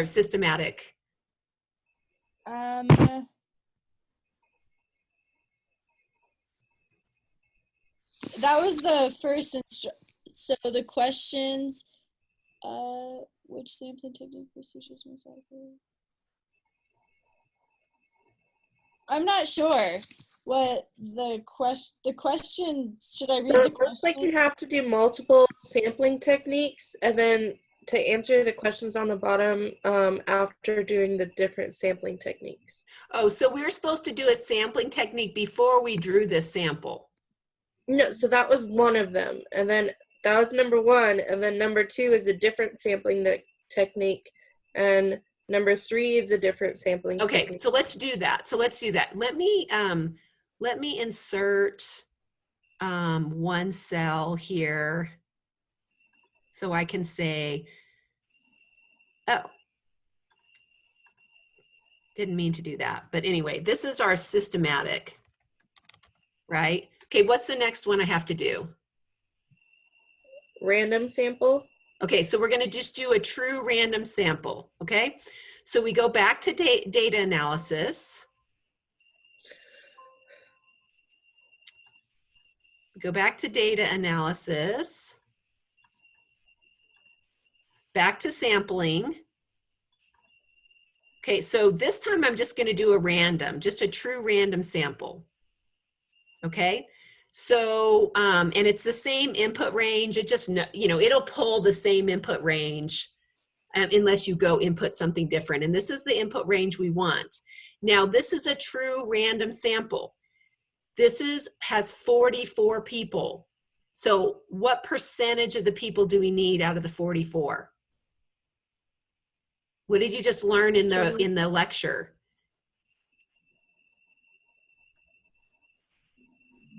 So if you have a population of, is this over 150 or under 150? Under. Under 150, there's only 44 people in this population, okay? So what percentage of the population do we need to take? 20. 20%, okay? So we've got 44 people times 20%. So how many do we need? 8.8. Yeah, 8.8 again. So we're gonna go ahead and do 9 people. Okay, you could do 8. If somebody did 8, I'd be fine with that too. But I'm gonna go ahead and do 9 people. Okay?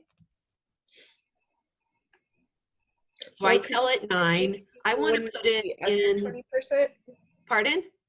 If you only did 8 people, wouldn't that be under 20%? So It then would be your under 20%. value wouldn't be. So this right? is over 20%, which is what I want. I want the largest sample I can get usually. So we're going to do 9 people. Is that good? Yeah. Okay, so we say 9. I'm going to tell it to go in N. I'm going to tell it to go in N2. Okay, so this is my what? random, Yeah. right? I'm going to put this back up.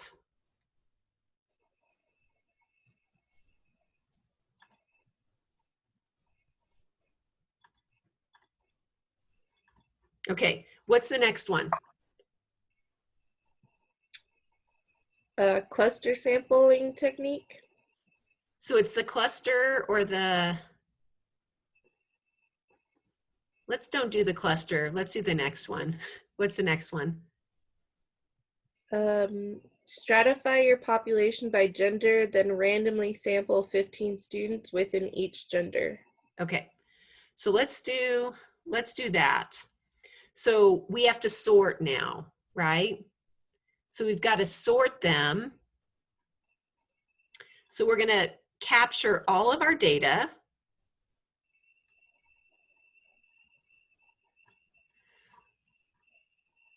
We're going to sort them by, it was gender, right? Yes. Okay, so we're going to hit the sort and filter. We're going to go to custom sort. Oh, hang on. Oh, I did. I thought I didn't get the titles. Okay, I'm going to sort and filter. I'm going to go to custom sort, and I'm going to sort by gender. Okay, so now I have all of the males first and then all the females. And then how many am I going to select? 15 from each. 15 from each. Okay, so then I'm going to go back up to data, to my data analysis. I'm going to go back to my sampling, and I'm going to do a true random sample. I want 15, but I've got a different input range, right? I've got to select just the males. So I'm going to start with the males. Whoops. There's my males.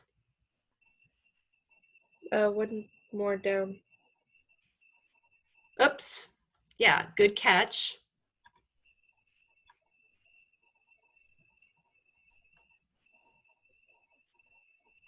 It's really important to catch that stuff, because if I would have left that 69 out, then I would get a different number, right?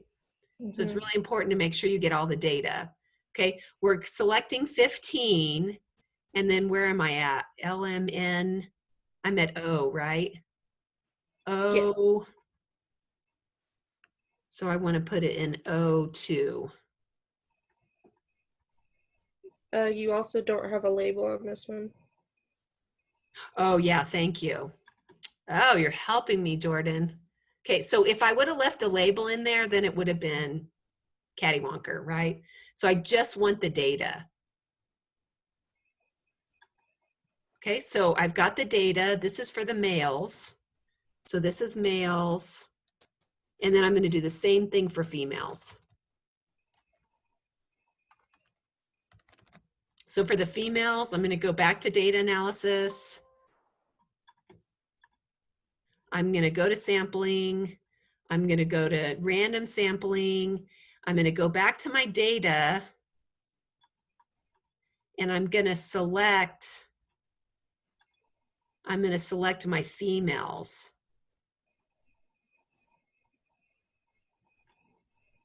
I've got my 15. I don't have my label in there, and I'm going to put this in P2.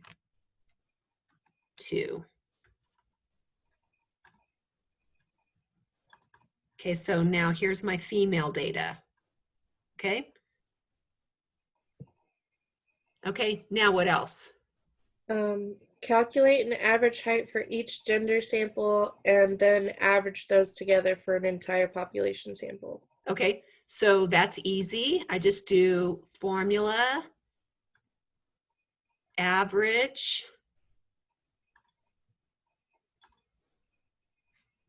O2 to O16, that's correct.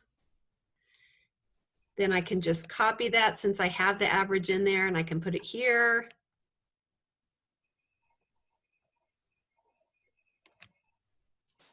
Okay, and then I can do an average here. Well, let me not do it here.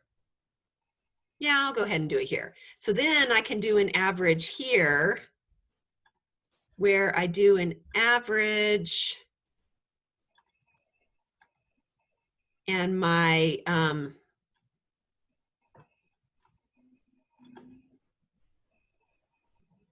it grabbed it because it can see that I'm doing it right next to these two data. So I want to look at O17 and P17. So I tell it okay. So the average of the average height of the men was 72 inches. The average height of the women was 64 inches, and the overall average was 68.2. But you can see that that's different, 68.2, when I stratified them into male and female, right? Then I got a little bit different average, 68.48 versus 68.26. Okay, but if I can tell you that if I did an inferential test, if I did a t-test between these two, I would probably find that there's no statistical difference between them. Okay, but because I wasn't using the whole entire population, it's gonna, so this is my parameter, this is my sample. So this is my parameter, this is my statistic, right? So I could compare my statistic back to my parameter, probably wouldn't be any statistical difference between those. So this really does represent, this sample actually does really represent my population. Okay? Okay, so what's the next thing? I was supposed to stratify, or I was supposed to cluster sample?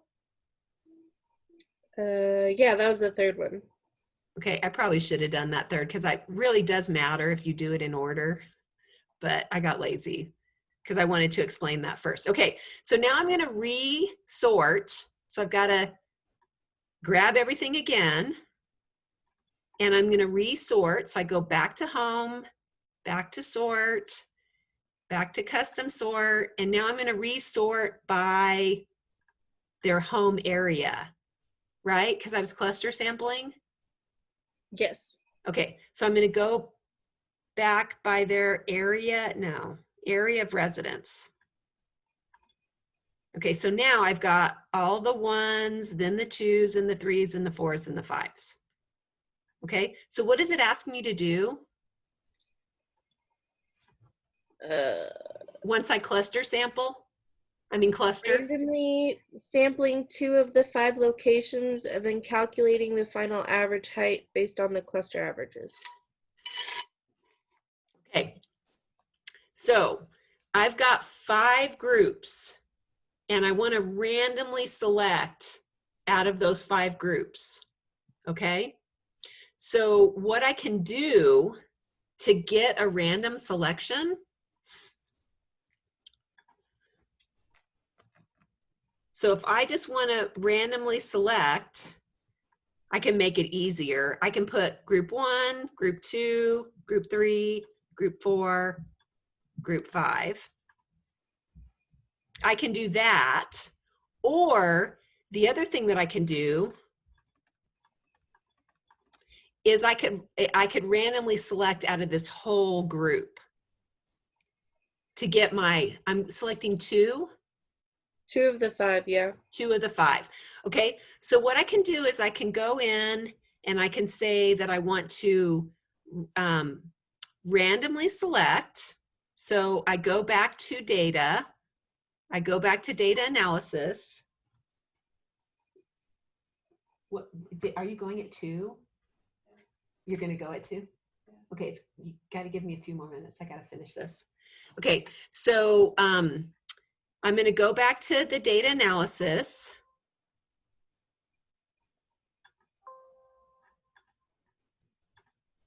I'm going to go back to sampling, and I want to sample 2, right? I just want 2. Mm-hmm. And then my input range, I can do the whole thing of F, which is the Why is it not letting me do this? So I'm going to do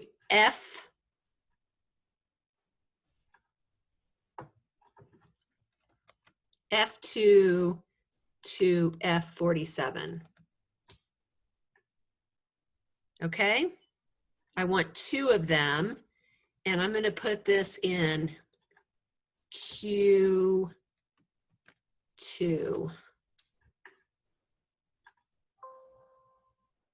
Oh, crud.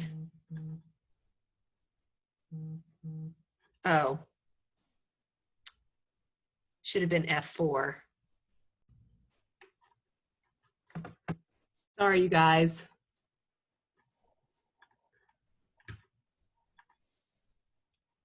Okay,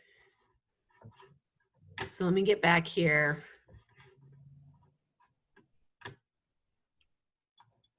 F4 through F47. Okay, Q2, 2, okay.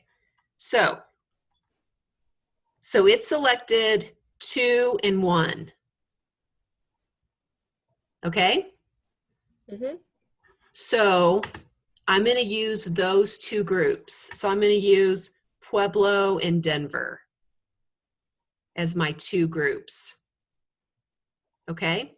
So then what is it asking me to do? Pull, what is it asking about the cluster, Jordan? Calculate the final average height based on the cluster averages. Oh, so So then I just have to do the average for the 1s and the 2s. yeah, so cluster average the 1 and 2, find those averages, and then average those 2 together. Okay, Like so then mailbox. all I would do is the same thing we've been doing. I just go to formulas, I go to the average. I'm going to pull the average of the 1s. So here's my height in inches. So I'm going to look at my Pueblo residence. I'm going to pull my height in inches for the 1s, which goes right to there. Right? Yep.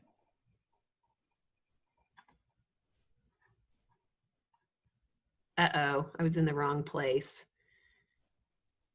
So for the 1s, it was 69.3. And then let me do the 2s here.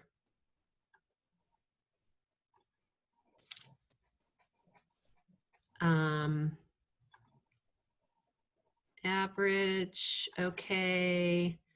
We go down and get the averages for the 2s.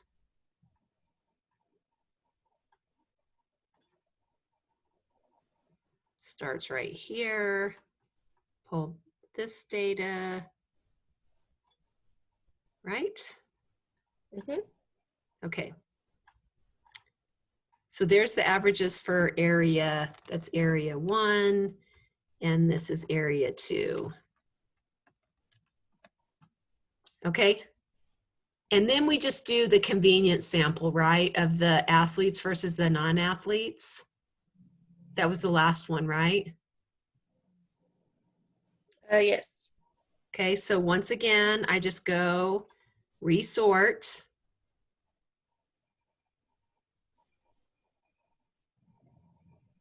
Come on.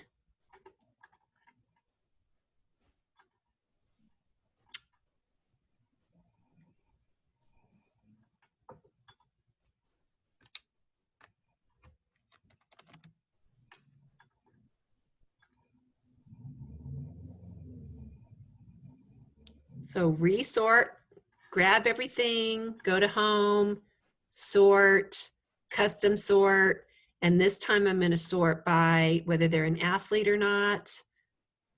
Okay. And then I'm going to find my averages for the athletes. Okay. So I'm going to come over here and I'm going to do, here's where I'm going to do my athletes. So I just go back in to formula, average. Okay, and then I'm going to pull the average for my athletes right here.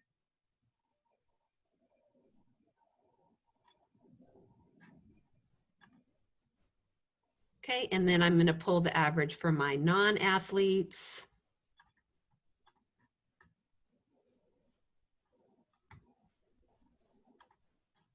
Starts in 2. Lots of non-athletes. Okay.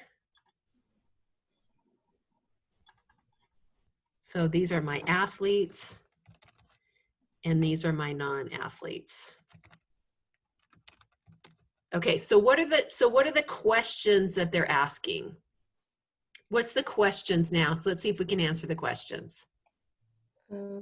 Which sampling technique produces the most accurate sample mean and indicative of the population mean? Okay, we don't have to even look at any of this data to answer that, because if it's a random selection, and all of these are random selections, systematic, cluster,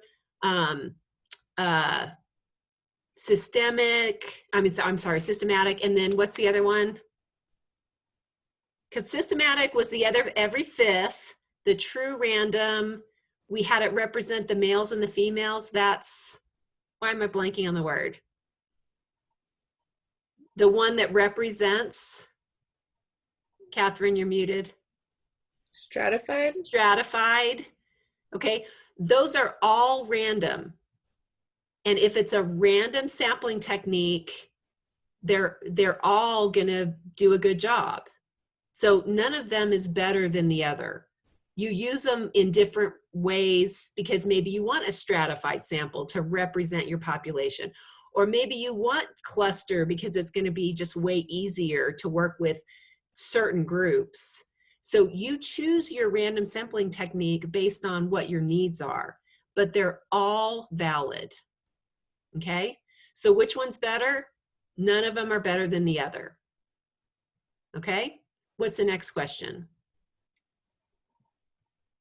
Did the convenience sample produce an accurate statistic? Why or why not? Okay, so this is the convenience sample. We just divided it by athletes and non-athletes. Okay, that's convenience. There was nothing random about it, right? We didn't do anything random. We just took the athletes and we took the non-athletes. We didn't do a random selection from them. So is this an accurate measurement of the population?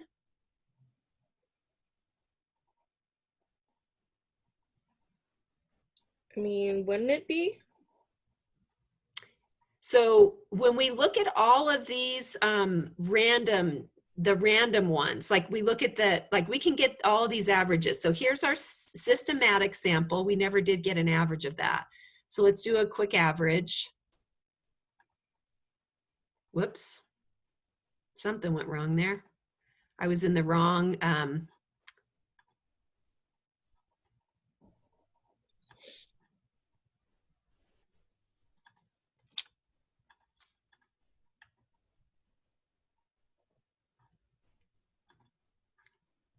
oh, I was on the average deviation, not the average. Okay, so here's the average of this.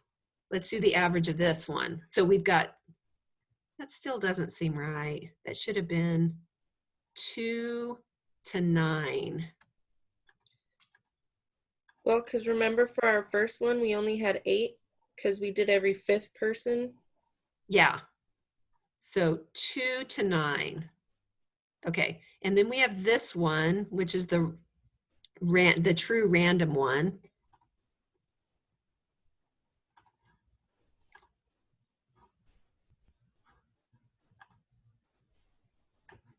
Okay, and then we did the males and the females. Okay, but why would this not be representative? Could there be bias based on whether someone's an athlete or a non-athlete? Yeah, athletes might, depending on who the athletes are. I mean, if it was a bunch of gymnasts, they might be way shorter. If it's a bunch of basketball players, they might be way taller. So using this creates, intersperses bias. Okay, so we have to be careful because we could have bias interspersed here. So that's why this wouldn't be as accurate. Okay, what's the next question? Did any random sampling method appear more or less effective than the others? Why or why not? So here's one, 65. How did that relate to the real average? Well, it's off quite a bit, right? Mm-hmm. This one's off a little less.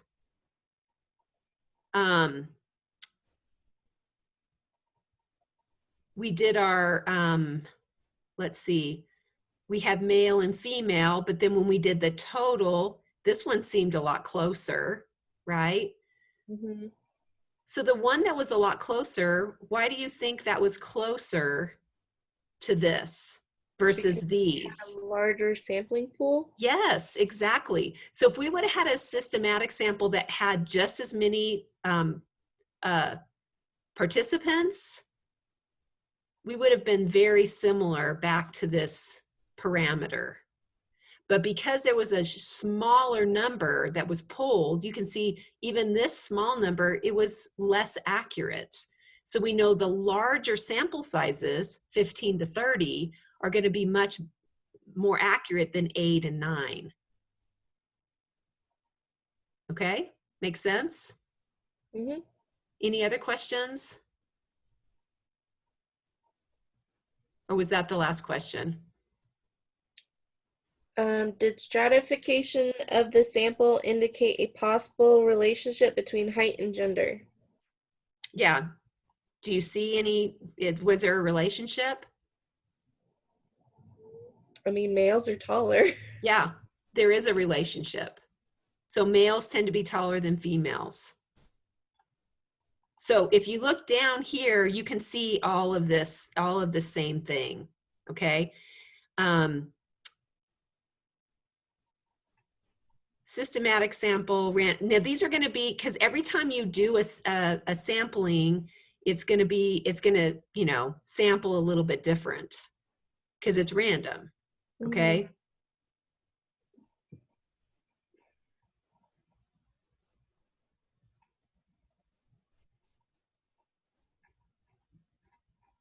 Okay, are you with me? Yes. Okay. So that gives you an idea. So what you need to do is you need to go back in and you need to do this on your own, okay? And do it in the order that I say. If you do it in the exact order that I say, I kind of did it in some different orders. So, but if you do it in the exact order that I say, you should get very similar answers to this. You know, any random sampling technique is going to produce good validity if there's enough people. Okay? Mm-hmm. Questions? Okay, so by the end of the day today, you are going to make sure that you have homework 3 and quiz 3 done. Okay, homework 4 and quiz 4 are due by the end of the day tomorrow. So if you come up with any questions, I can answer some questions tomorrow before you do it. Okay? Okay. Okay, so if anything comes up in the meanwhile, please feel free to email me or we can do a Zoom session or something. I'm happy to help you with anything that I can. Okay? Mm-hmm. So I'll see you guys tomorrow at 10:30 and we'll be jumping into lecture 5. Oh, and you guys need to send me your articles. Okay, so you need an article on sexuality education so we can start getting our variables together. We're going to discuss that right at the beginning of class tomorrow. Okay, so make sure you send me your article, either the abstract PDF or just a PDF of the whole article. Okie doke, and we're going to have a discussion tomorrow morning. Okay, I'll see you guys then. All right. Thank Take you. care. Bye. Okay.